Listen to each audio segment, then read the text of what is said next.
And welcome back to another edition of the 5-Star Podcast of Wrestling. I'm your host, Sean Meyers, joined by co-host Justin Lowery. Justin, I have some new decorative displays here behind me. I'm sure that you're very excited about the additions that we're making as we continue to progress here on the 5-Star Podcast of Wrestling.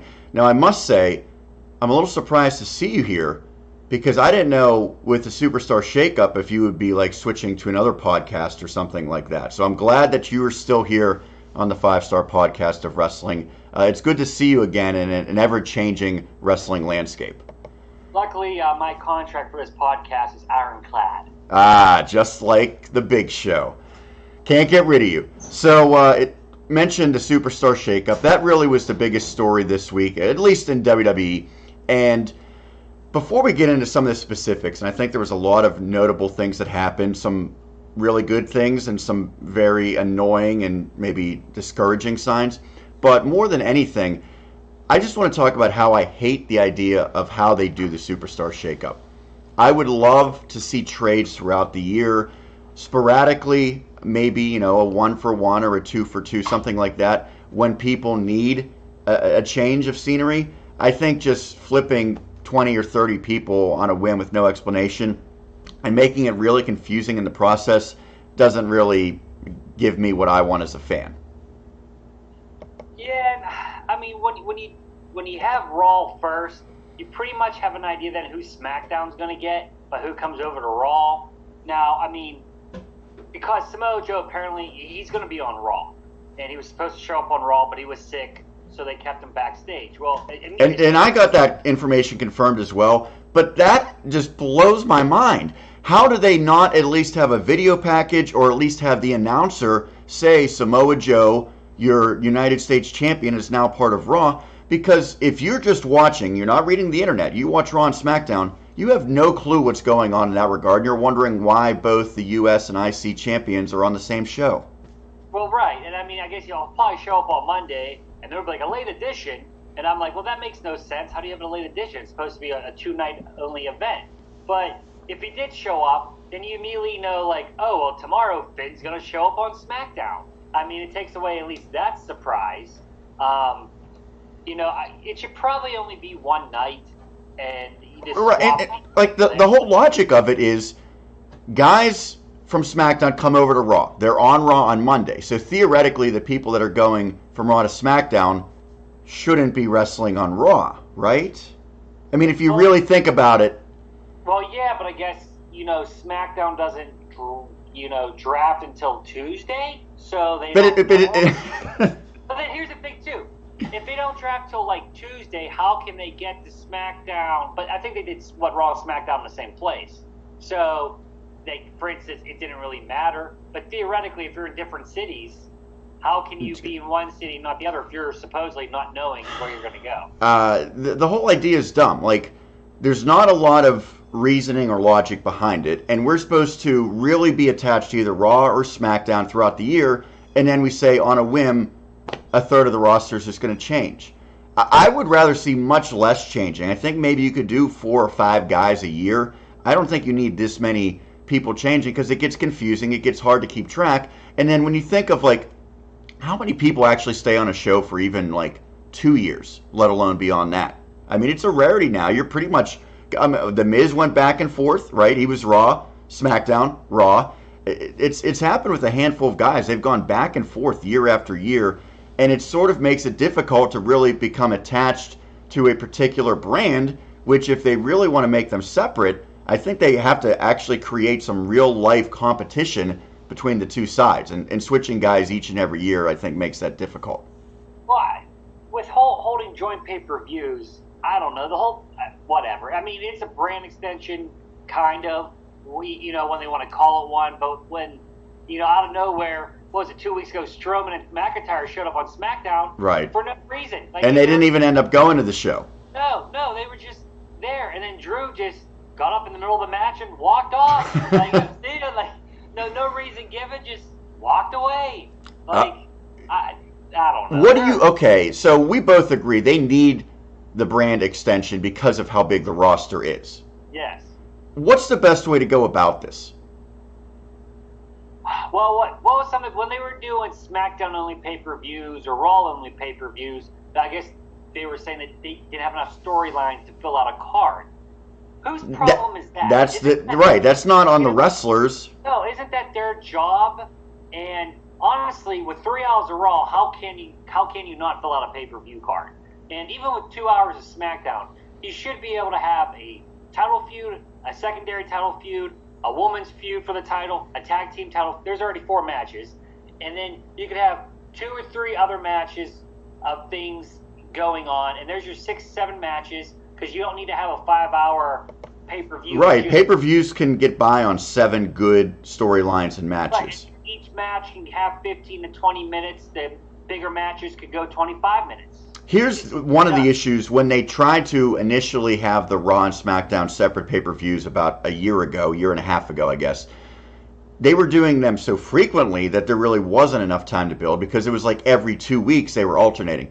Have like one pay-per-view per month and designate that either as a Raw or SmackDown and have them alternate, as opposed to each month we have a Raw, each month we have a SmackDown, and then the next month we have a joint, and it's just, there's too much in that regard. I think that's an easy fix, though. But I agree with you. They were literally running a brand pay-per-view every month, but 2 pay-per-views a month. That was a little much, don't you say? Yes, I would agree. Again, I like the idea.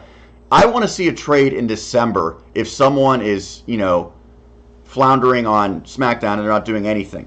Okay, let's move them to Raw instead of saying we can only do it once a year. And it creates a little bit more interest because I think if they ever do go back to GMs or at least have some sort of figurehead exclusive to each show, then you could really do some creative stuff. Let's say someone was going to come up from NXT. That could be a storyline as they're making their argument as to why that superstar should go to their show. Is Bailey all right? Doorbell's ringing. Oh, jeez. Gets you every time. I act the same way. So, I mean, to me, having this as an option all year round is a lot better than forcing it in a 2-day span in, April. Yeah, well, and then I'm glad you brought up the GM thing. How? Okay, you can't make trades without a GM, and this shakeups. Who determines who goes where? If there's no GMs, who's picking these people? The computer, I guess. But how does the computer know to switch to U.S. champ for the IC team? It's very confusing to me, on how it goes about doing it. Well, let's sort of segue from that because we'll jump. We typically do Raw first, just chronologically. It makes sense, but we'll start with SmackDown this week because it was teased that Vince McMahon was going to announce the biggest acquisition in SmackDown history. So by hearing that, we're led to believe that Vince has a hand in determining this, right? I would think so, yes. So there was a lot of speculation. People said, it's got to be Brock Lesnar was the name I heard most, Roman Reigns, or I actually thought maybe Ronda Rousey. That being said, Lesnar and Rousey, future-wise, we don't really know what they're going to be doing. It's cool to have maybe their name attached to SmackDown, especially when it goes to Fox, but practically I'm not sure they're going to be around. However, I think Vince kind of swerved a lot of people. Not the 5-Star Podcast of Wrestling, which was all over it on Twitter, but most people were not expecting that his announcement would be Elias.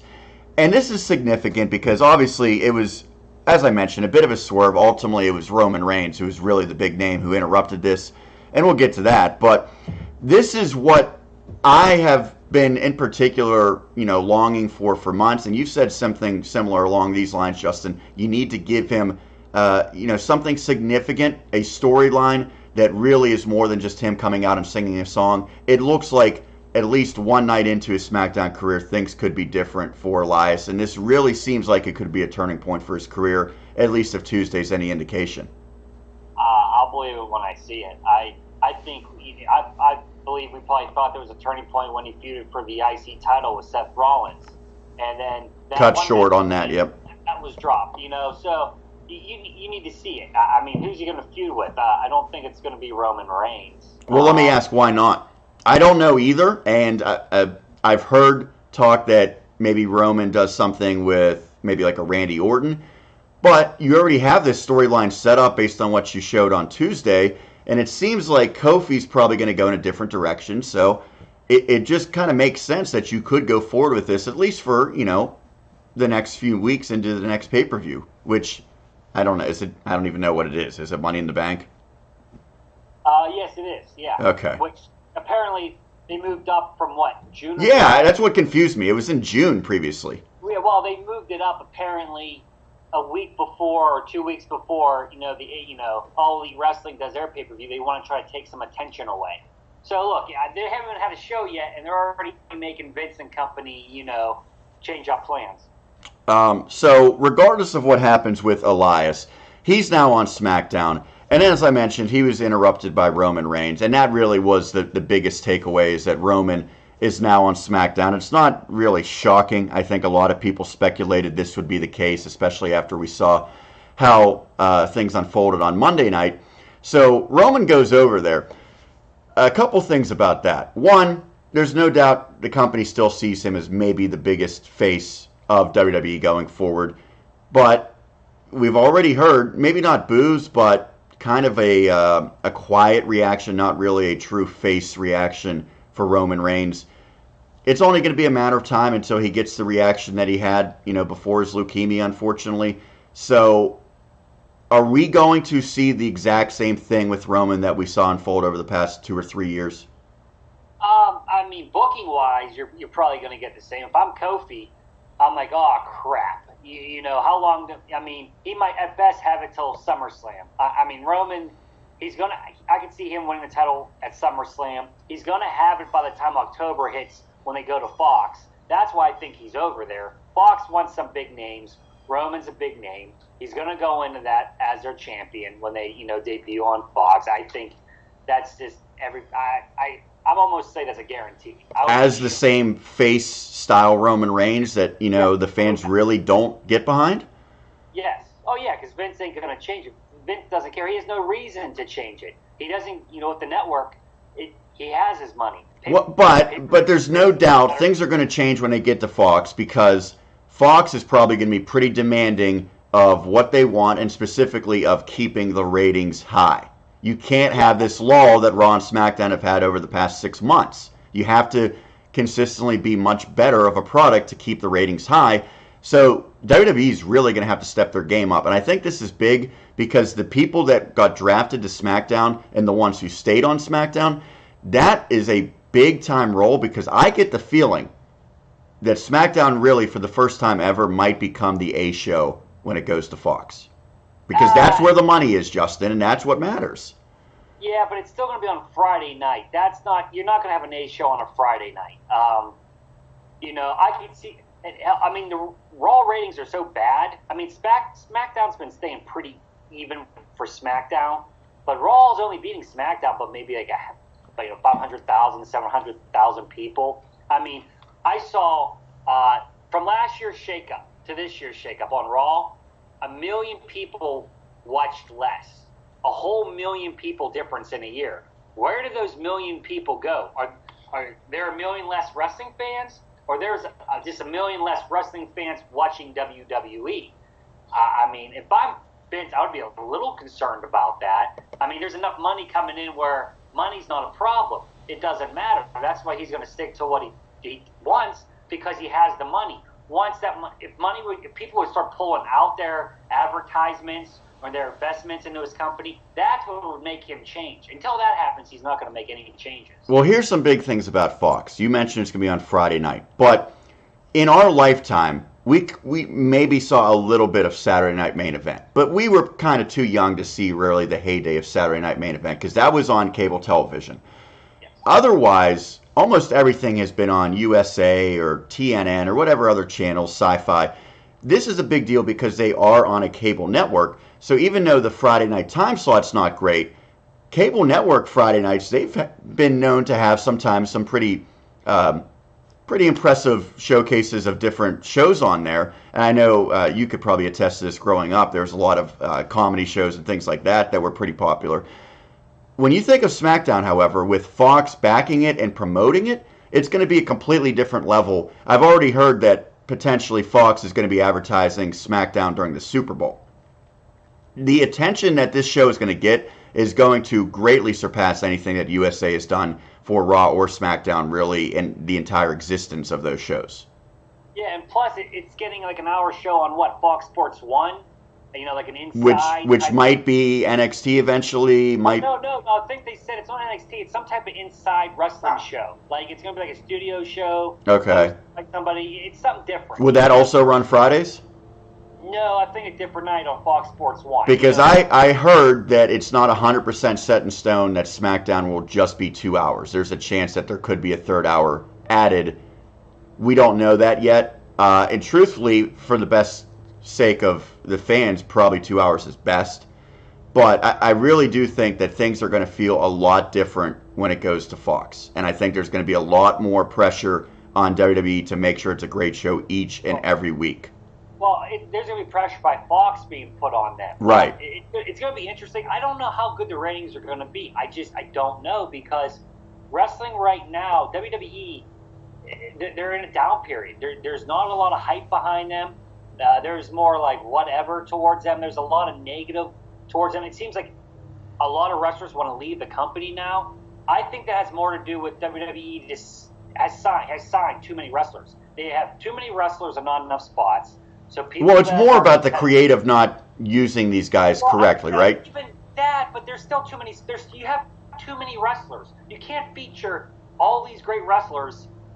You know, if you're on Raw 3 hours a week, there are going to be people that are pretty damn good left out, whether it's creative or not, because Vince just wants everybody signed so there's no competition elsewhere. And now there's other promotions starting to build up some rep, and now other people are like, well, I can go wrestle over here, make good money, and get my name out there. I don't need to sign here and just sit and collect a paycheck anymore. Well, here's the weird thing about that. So if you watch NXT weekly television, or if you watch Ring of Honor, and I'm sure that, you know, even going back to WWF back in, you know, the 90s, when they had shorter shows, maybe not 3 hours of Raw and 2 hours of SmackDown every week, you would go maybe a week or two without seeing a pretty big name guy, but you don't forget about him because he's always doing something. So I don't think you need to have necessarily Seth Rollins on each and every single week, as long as you keep him in meaningful storylines, and then you can mix in some other guys, some mid-tier guys, like, for instance, Andrade came over to Raw. He can't afford to go a month without being on TV. He needs to be on fairly regularly. But again, you don't need everyone on every single week, as long as you mix them in regularly enough that fans don't forget about them or don't lose interest in them. That's true, but they don't do that. Well, that's what I'm saying. They could. It's not like it's a you know, a failed setup. It's just the way that they're executing it. Yeah, I mean, I don't think they'll ever go back to that. I mean, their way is their way. I mean, what, Road Dogg just quit being the SmackDown writer because apparently he couldn't take it anymore. So I mean, it's clearly not an easy job, and you know, I probably would suck if you put in work all week long to make a show, and then an hour before the show, Vince comes in, reads it, and changes everything. Right. I mean, I could find that very irritating. Let's kind of finish up SmackDown with a couple other things. We mentioned Elias and Roman Reigns, and Roman attacking Vince, which just seems like the most overdone, unnecessary thing is, oh, well, this is our big face, so we have to have him beat up on Vince. Like, that's just not the way it should be done. That's been Vince's MO since 1997. Right, that's what I'm saying. Like, oh man, especially Roman. Like, maybe someone that really could use a push doing that type of role, maybe. But, you know, why this? Like, whatever. Anyway, something that was really entertaining from SmackDown, I was cracking up at Kevin Owens. The Big O is now an honorary member of the New Day, and not only did he have the interview segment in the ring, but they had some backstage stuff. He was eating pancakes, trying on shirts that didn't fit, whatever. I was thinking that he was going to turn that night. He didn't. It's got to happen at some point, right? This is going to be Kofi's next challenger. Oh, yeah, that's actually why I thought he was going to turn that night. He's in Montreal, his hometown. I thought in the main event, like, he would turn on him and he would set up the next feud. Right. I thought for sure, like, oh, okay, I see where this is going. I mean, Money in the Bank is what, in a couple weeks? He has to turn within a week or two, right, to set up their title match at Money in the Bank. I assume Kofi's going to have to do something there. So if he has a title match, Kevin Owens seems like the only real option. I don't, unless, I mean, I guess they could bring Daniel Bryan back for a rematch. Well, apparently he's hurt. Right, So, but is that something that's going to keep him out to that pay-per-view and beyond? No one said anything what's wrong with him, so who knows? If it's not Bryan, it has to be Owen, so. Yeah, and maybe that's what they're waiting on, to see if Bryan will be ready, because I would assume that a rematch would have taken place at the next pay-per-view, and maybe they're just waiting to see if Daniel Bryan's healthy enough for that. What's the long-term outlook with Big E sidelined for at least a little while? Now, I'm assuming that he could come back and kind of do just some manager stuff sooner rather than later, but what do you think they're going to do with the New Day here? Because it seemed like what we thought all along was E and Woods' turn on Kofi. They might have really had to change plans because of this injury. Yeah, I mean, I guess it's not a major one. His meniscus, I read like something like 6 weeks or so. So you might see him back in like, a month and a half, 2 months. Will he keep doing the splits? I hope so. Those are very impressive. Honestly, if you break up the New Day at this point, I would rather than see them just say, hey, we want to see what we can do on our own, instead of always having someone turn on somebody. Have this be the group that stays friends, but they're like, hey, we've done all we can together. Let's take some time and go off on our own. And that's sort of what we're going to see with the Shield in a different way, because one guy's legitimately leaving. We're not seeing that in a way because Rollins has already turned on the Shield. And if Roman didn't get cancer, Ambrose was like 2 weeks away from then turning on the Shield. So, honestly, we didn't really get that. I'm so sick of the Shield. I can't. Well, Sunday, Justin, one last time. They won't let poor Dean just leave in peace. Wasn't like a month ago the one last time? And the other time before that was the last time. A year ago was the last time. Put the fist in. Rolling friggin' stones. Yeah, Ambrose just wants to leave, and they're making him do all this stuff. So they're not featuring him on TV, which I get, because why are you going to feature him on TV when he's done at the end of the month? But yet they're still promoting him like, the Shield one last. Oh, here comes the Shield. Like, I don't care. I don't want to see it. And I'm actually happy that Roman and Seth are on different shows, because then agreed. It's not easy for them to go, hey, let's put them in a tag match against these guys, and we'll combine the feud. Which they did on Monday, by the way, which we'll get to. Last thing on SmackDown, the women's division got a major makeover. Now, people are saying SmackDown's women's division is unfairly stacked. Raw is going to be lacking. There's two major aspects that still are undetermined. Becky Lynch has 2 titles. She's going to be seemingly on both shows until she drops one of those titles. Where does she end up? Because she's not going to go the entire next year being on both shows. I mean, I guess she could, but I don't think that's going to happen. And what happens with Ronda Rousey? Because it looks like she's literally going to be gone for like a year at this point, because if she's trying to get pregnant, it's probably going to happen. But her status hasn't been determined. So do we know really what show will have the stronger division if we don't know what show Becky and Ronda are going to be on ultimately? I think it's SmackDown. Here's the point. If Ronda, she's trying to get pregnant. If she got pregnant yesterday, that's like not 40 weeks of carrying a child.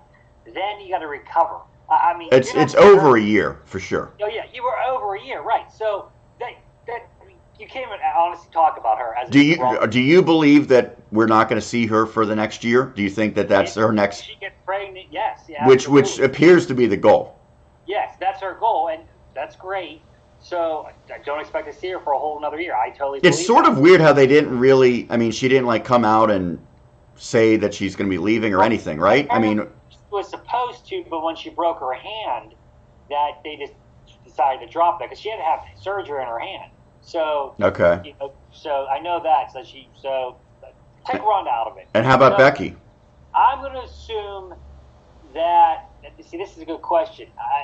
Raw needs Becky more. So whoever she drops the first belt to, she'll probably just end up on the other show, because then she'll be that strict champion. So they can kind of play it both ways. Do you think maybe they would want her on SmackDown because of Fox? But maybe, it's not like she's a mainstream name. So maybe the Fox looks, well, give us Charlotte, because that's Ric Flair's daughter. And, Becky could just be the face over a Raw. I can see that. And then the other thing is Sasha Banks. We don't know if she's ever going to wrestle again or not. Apparently she quit. Tried to quit. Which, they said, well, take a couple of weeks and think about it. And here, this is my problem with management. If someone came to me and say I quit, I'd be like, you know what, see you. Like, don't take a couple weeks to think. Like, who is Sasha Banks to be like, you know, let me give you a couple weeks to think about it. You want to quit? Quit. See ya. You're gone. Because the last year, she's been not very good. She botches all the time. She's a human botch machine. She's actually, I thought, gotten worse in the ring since her NXT days.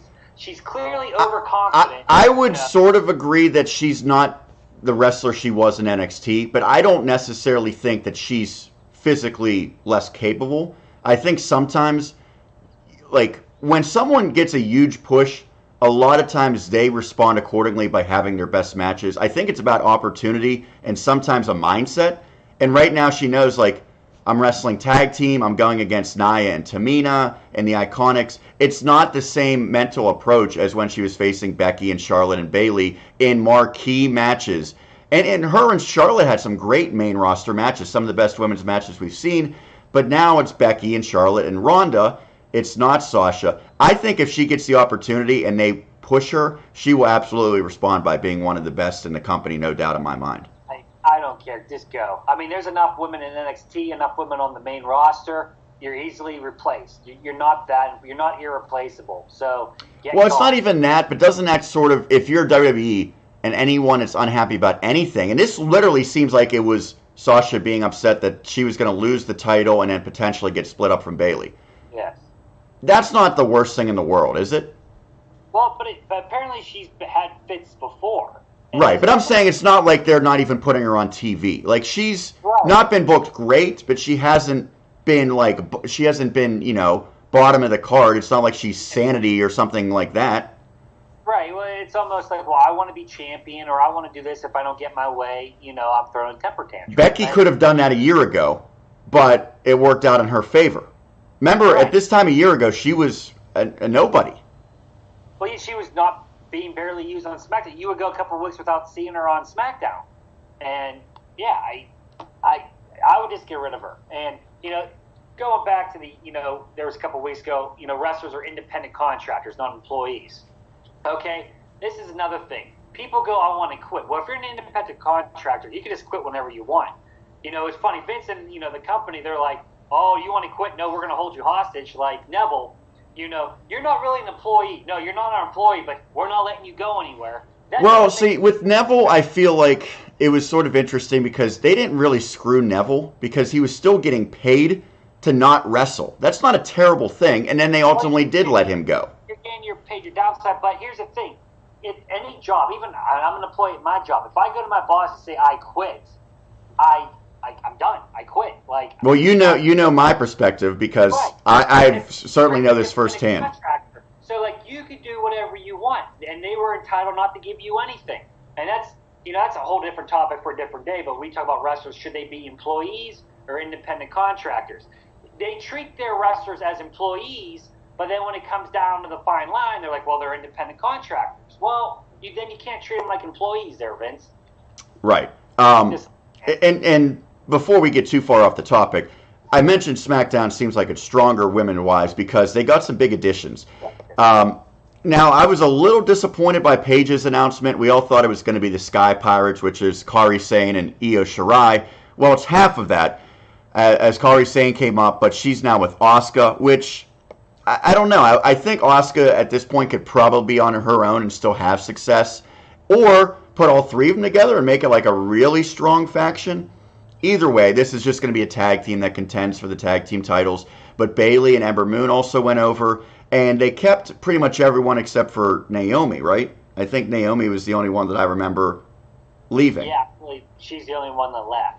And they got Liv Morgan, who, kind of weird that they broke up the Riot Squad, but I'm actually upset about that. I enjoyed them as a group, and why break them up? I mean, what else are they going to do individually? At least as a group, they had something going. There was at least a storyline. Well, Eric Young's going to Raw by himself. Well, broke up Sanity, yeah. And, well, the one guy quit. He's gone. No, so I actually heard, apparently, there's rumors that he might go to NXT. Oh, okay. Which, if that happens, that would be interesting because a lot of people said NXT has these guys get called up. Will you ever send people down to NXT that aren't being used on the main roster? And Tyler Breeze's name has come up. Luke Harper, who requested a release, he would have been a guy that probably could have gone down to NXT and done some really good stuff because it's more about in-ring work down there, right? Yeah. Bro, yeah, I agree. But maybe if they ever get on TV, like on Fox Sports 1, and they become a TV show, you might see that more. I just hope if NXT goes to TV, they keep it the exact same. They don't change anything. Now, the takeovers still have to stay on the network, and that'll be the big appeal. But they shouldn't change the show. I would be okay if they added one more hour. You know, if they added one. See, why? No, you agree? There's almost nothing that you can complain about with NXT as is. No, I mean an hour. But see, NXT is so good, an hour goes by so fast. I mean, would it get worse with 2 hours? Maybe, but. I mean, I don't mind a 2-hour wrestling show once a week. 3 hours is too much. I think 2 hours is perfect, honestly. Right, but keep in mind NXT's 2 hours would go with Raw's 3 hours and SmackDown's 2 hours. Well, honestly, I don't watch all three. Like I would pick or choose. I mean, right. Like I pay more attention to this Raw and SmackDown because it was WrestleMania season. Okay, the Shakeup's over. But you like SmackDown, and I think you're probably going to definitely watch it when it goes to Fox, right? I'll watch the first one, yeah, and I'll watch one. Friday nights are going to be tough for me to watch live, but I think it's going to be just captivating to see how much the show changes. I'll see. I mean, every time you think WWE is going to change something, because they say they're going to change it, even if it looks different for a week or two, it goes back to the same old crap. Well, they've been complacent because they've had the same network deal. They've been, they've been pretty much a monopoly.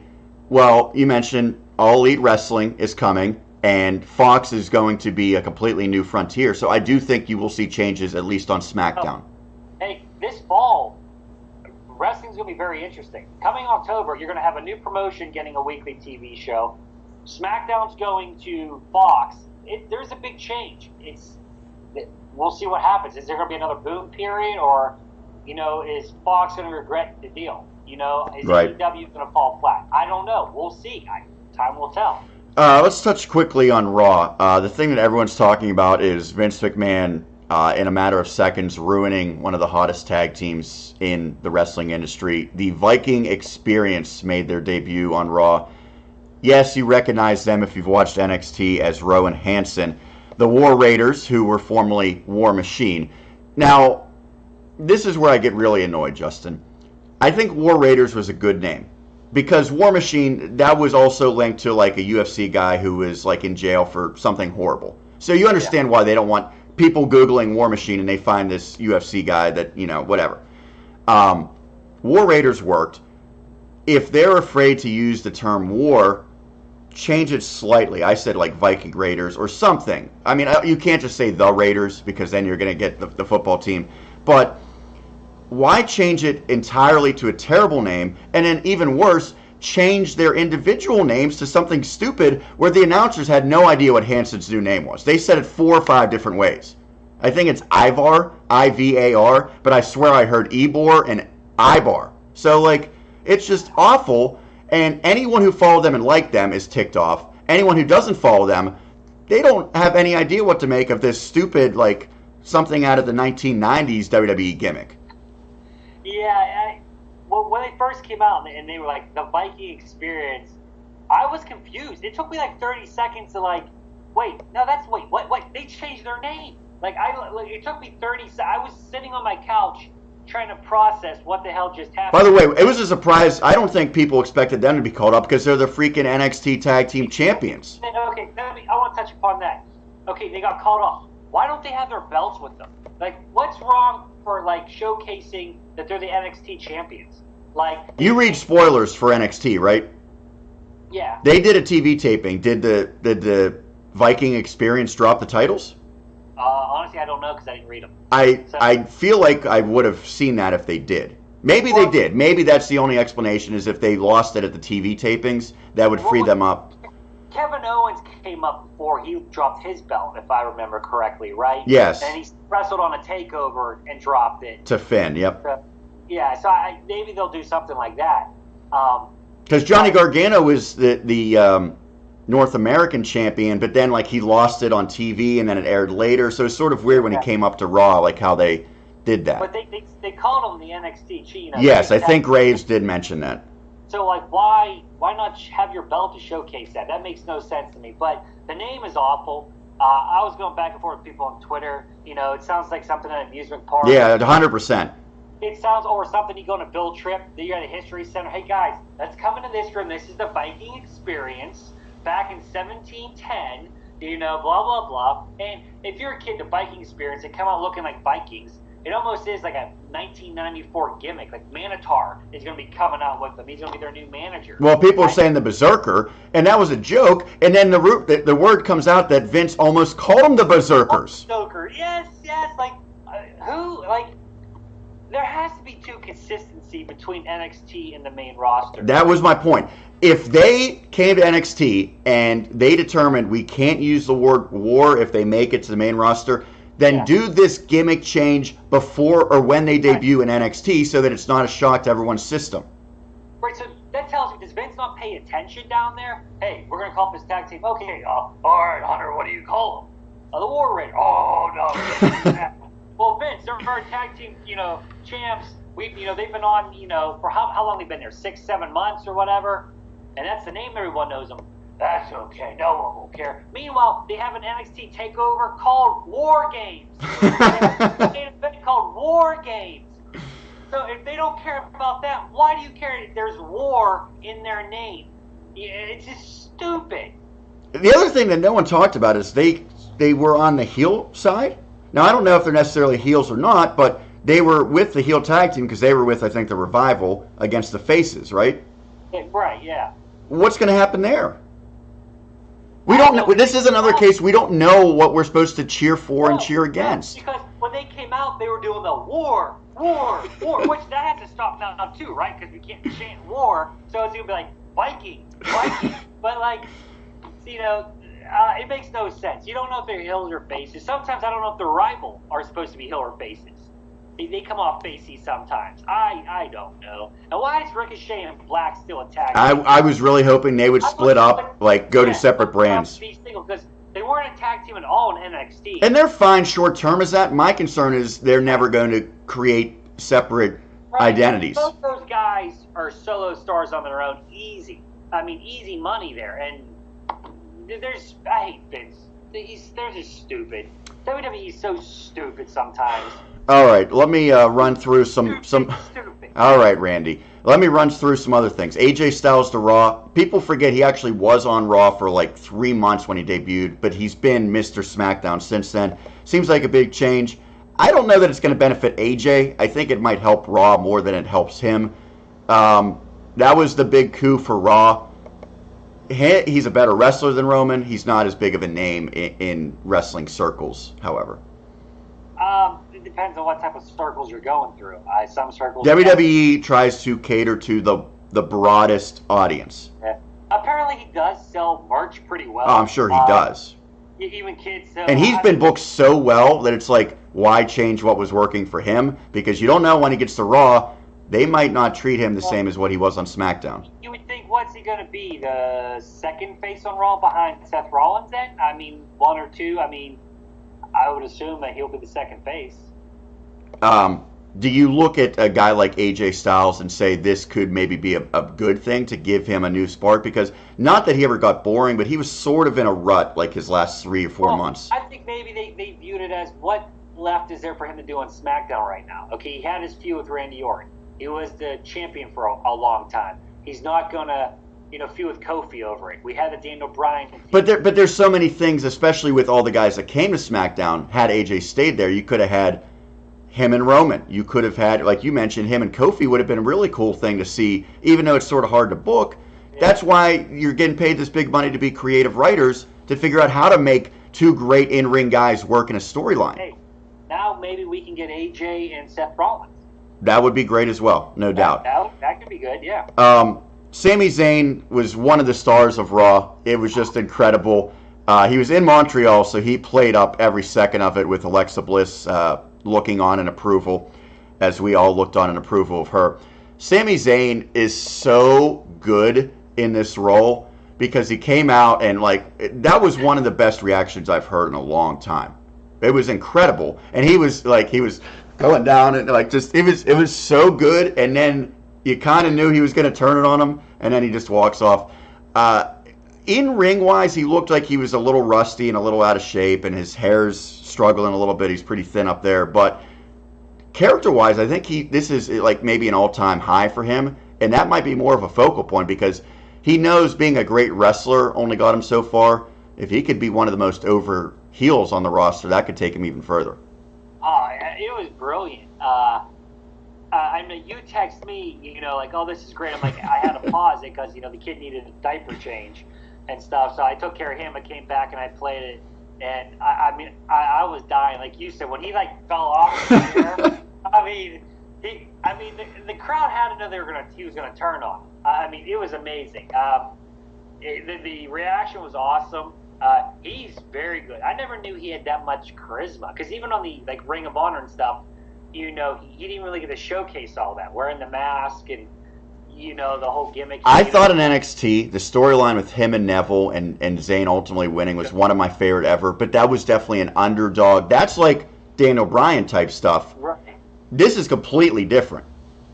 Oh yeah, and I think he's so good at it because I think he actually believes what he's saying. Like he's like, yeah, this is this part of what I think of you guys, and I'm just really going to turn it up. It was brilliant. I will say I am happy that him and Kevin Owens are separate. I think honestly that's one reason why they held off on turning Owens too, because Zayn just did it the night before. Maybe that could have been like same city. Like we don't want to repeat it, but I'm happy to see them apart because they're another thing that when there's really nothing else to do, like hey, let's put them together. Right. I hate that too. Lacey Evans is now the #1 contender for the Raw title. She's on Raw apparently, even though we thought Lars Sullivan was on Raw because he appeared and then he appeared on SmackDown. Pretty sure Lacey's on Raw. She beat Natty. I don't get this. Vince certainly has his favorites, and it's pretty easy to see why he likes her. But it really isn't her great in-ring ability, I don't think, because she seems very average in that regard based on what she did in NXT. The moonsault to win the match was cool, but it looked like it could have severely injured Natty. I remember Kurt Angle, I think, broke Bob Holly's arm doing a moonsault landing like that. Why do you debut and instantly become the #1 contender to the hottest champion in women's history? Because Vince looks at a girl based on looks and goes, I want her. It has nothing to do with a character. It has nothing to do with wrestling ability, like you said. Well, how do you evaluate her? I don't know. Well, honestly, there's still so much you don't know about her character. She didn't do a great lot in NXT. She's been coming out, waving to the crowd and running back in. Okay, what does that really show? Doesn't say anything. She, doesn't wrestle. Okay, what am I supposed to think? What I think this is actually going to do is end up hurting Becky. I think it's going to right. That's of course, yeah. That's the concern. No one cares if it hurts Lacey. Really, it's Bryan won at WrestleMania 30. He triumphed, and then he immediately went into a feud with Kane, and it was just like womp womp womp. Well, you could make that same sound effect, Justin, for EC3. Thought maybe so. The Superstar Shakeup, if nothing else, you get examples of guys who get a nice little push as a result. And remember, Jinder Mahal went from being a nobody to being the SmackDown champion in the span of a month and a half after he switched. There's always hope. EC3 came out, said, I want competition. We finally are going to see him seemingly in a decent role. He didn't get that. Well, I guess in a sense he did get that competition. He got destroyed by Braun Strowman. People who followed him prior to the main roster saying this guy deserves better. If you are a big-time, hot, independent free agent, this is a reason why you don't want to come to the company, right? There's a lot of success stories. This is what happened. This is the worst-case scenario when you make it to the main roster. EC3's living it out. Yeah, I think, granted, the Young Bucks and those guys, they knew they were going to start their own company, but they were offered very lucrative deals. They easily could have taken those deals, played it safe. But I think they also knew, we're going to go there, especially the Young Bucks. Okay, the tag team division really is we're, after a couple months, we're going to be EC3. Well, the best case scenario for a tag team is the Usos, and the Usos are great, but they're still, overall slightly above mid-card in this company's overall picture. Well, yeah, we even look, what it was the week before WrestleMania. We found out, on a Tuesday or Wednesday or Thursday that, they're going to fight, on the main card. Like, well, that's, an afterthought. I mean, like we talked about, there's too many guys for not enough spots. And I think, some of these guys need to realize, like, well, WWE, I wanted to get to, that's been the main goal. There's money to be made on other promotions. You just have to be willing to do that. Well, remember, he went to another promotion, and I think he probably got all he could out of Impact. Right, and I think, too, like, he got to a point where Impact ran into a lot of financial problems. The money probably wasn't there for him. He probably got a better deal at NXT, and Vince just doesn't like him. Triple H probably liked him, but he wasn't even in NXT very long. I saw EC3 as maybe the next Bobby Roode type of career, but it doesn't even look like he's going to come close to that at this point. No, I think he would love to be Bobby Roode at this point. Yeah, the thing is, he was dead in the water, because he never had a real debut. Like, it wasn't like, oh my God, this is EC3, this is supposed to be something big. He was just thrown up with a bunch of other people and never got featured prominently. When someone gets called up, they have to be featured prominently right away, because if not, they're done. By the way, I want to kind of go back. What I actually think I heard about Alexander Wolf is that he, Killian Dane, and Nikki Cross all might go to NXT UK. I think that was what it was, which would be interesting because they're all sort of from that area. So maybe you take off some people from the main roster and throw them over there as well, because Nikki Cross, we thought she might be kind of a big deal when she came up. Yeah. It wasn't even mentioned this week. Right. And remember, she came up with EC3 and with Heavy Machinery and Lacey Evans and Lars, who sort of disappeared. It's kind of weird that Lacey might be the biggest star out of that entire group. Yeah, that's pretty sad. Yeah. Anything else that jumped out for this past week, Justin? I think we're pretty much covered, all the basics. Anything outside of WWE that has you excited? Well, there was, like, 2 days ago, there was a rumor that AEW's, TV show on TNT would be buy-in, where they would actually pay TNT to be on there. But that was shot down, I guess, the next day, that rumor is completely false. So other than that, that's really like the only kind of somewhat news outside of the WWE. So just to get me up to speed, it will be on TNT starting in the fall? In October. It's definitely TNT. It seems to be. Because that's like a conglomerate of, like, because for the NCAA tournament, they throw some on like True TV and things like that. Yeah, no, it's under Turner thing, but it's been either TNT or TBS. Both have held wrestling before, but it seems to be TNT, yes. I wonder when that would air, because that's a conflict with they're very big in NBA. Right. So, but they don't know a day. So I don't know. Do they move their NBA? I mean, I know they wanted Tuesday nights. Is that an NBA night on TNT? They do Thursday for a lot of the season, but then late in the season they run Tuesday games. So I've seen Tuesday and Thursday a decent amount. Maybe they get put on Wednesday. That seems like it would be an open night. Okay. Okay. Nonetheless, that's going to do it for this week. I do want to mention, Justin, breaking news to you as well. I said I wanted to do some live shows. I think we're going to probably try to do that in May, and obviously your schedule gets a lot busier with your other commitments, but we're going to hopefully within the next 3 to 4 weeks try to get a live show together. Don't know how much it's going to attract audience, but at least the people who are watching will be able to interact then, and we'll see if that maybe brings a little bit more buzz to our show. So that's something, and I think also we're going to add like an audio version of the podcast, so maybe people could just listen on iTunes or Apple or whatever different things, because I know that's been pretty popular. So if you're on the go and you want to listen to our great thoughts, you don't want to watch it on your screen and use your data, that could be an option. Always trying to expand and branch out, Justin, to grow our audience here. That's going to do it for this week of the 5-Star Podcast of Wrestling. Check us out on Twitter, especially if you want some good insight on what might happen on Smackdown Live's main event segments. Or you could follow us on Instagram, subscribe to our YouTube channel. Check out each and every video that we post every week. For my colleague Justin Lowery, Sean Meyers signing off. Once again, you've been watching the 5-Star Podcast of Wrestling.